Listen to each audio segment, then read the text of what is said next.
এবার জনম ললে দুবার মরিবা, দুবার জনম ললে এবার মরিবা, এবার জনম ললে দুবার মরিবা, দুবার জনম ললে এবার মরিবা। ই কেন কথা তুমি অলপ ভাবাচোন, ই কেন কথা বন্ধু চিন্তা কৰাচোন। যিশুৱে উত্তৰ দিব, যিশুৱে তোমাক কৈ দিব। মহান ত্ৰাণকৰ্তা প্ৰভু যীশু খ্ৰীষ্টৰ নামত অভিনন্দন।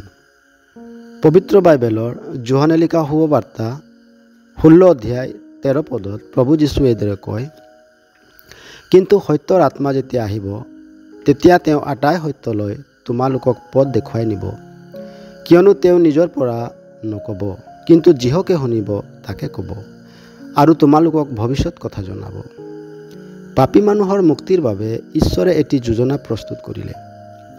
প্ৰভু যীশুখ্ৰীষ্টই ক্ৰুচত মৃত্যুবৰণ কৰি তৃতীয় দিনা জি উঠি ঈশ্বৰৰ সেই যোজনাক সম্পূৰ্ণ কৰিলে। আৰু এতিয়া পবিত্ৰ আত্মাৰূপী ঈশ্বৰে শুভবাৰ্তাৰ দ্বাৰাই সেই কাৰ্যক প্ৰকাশ কৰি আছে। মানুহৰ মুক্তিৰ সত্যতাক প্ৰকাশ কৰা আত্মাক প্ৰভু যীশুৱে সত্যৰ আত্মা বুলি অভিহিত কৰিছে, যিয়ে মানুহক সৰ্বসত্য পথত চলাব। এই সত্যক প্ৰভুৱে শিষ্যবিলাকক অৰ্পণ কৰিলে, আৰু শিষ্যবিলাকে সেই সত্যক পবিত্ৰ আত্মাৰ প্ৰেৰণাৰে বাইবেলৰ নতুন নিয়মত লিপিবদ্ধ কৰিলে। পুৰণি নিয়মৰ লগত লগ হৈ এই নতুন নিয়মে মানুহৰ বাবে ঈশ্বৰৰ স্পষ্টীকৰণক প্ৰকাশ কৰে, যিটো সকলো সময়ত, সকলো দেশত ও সকলো জাতিৰ মানুহৰ বাবে ঈশ্বৰৰ সম্পূৰ্ণ পবিত্ৰ শাস্ত্ৰ হয়।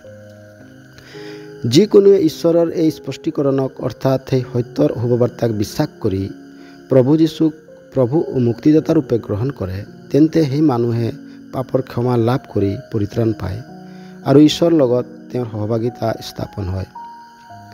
তেতিয়া তেওঁ ঈশ্বৰৰ সন্তান বুলি আখ্যাত হয়। আপুনিও এদিন ঈশ্বৰৰ সন্তান বুলি আখ্যাত হ'ব পাৰে, তাৰ বাবে ঈশ্বৰৰ ওচৰত প্ৰাৰ্থনা জনাইছোঁ।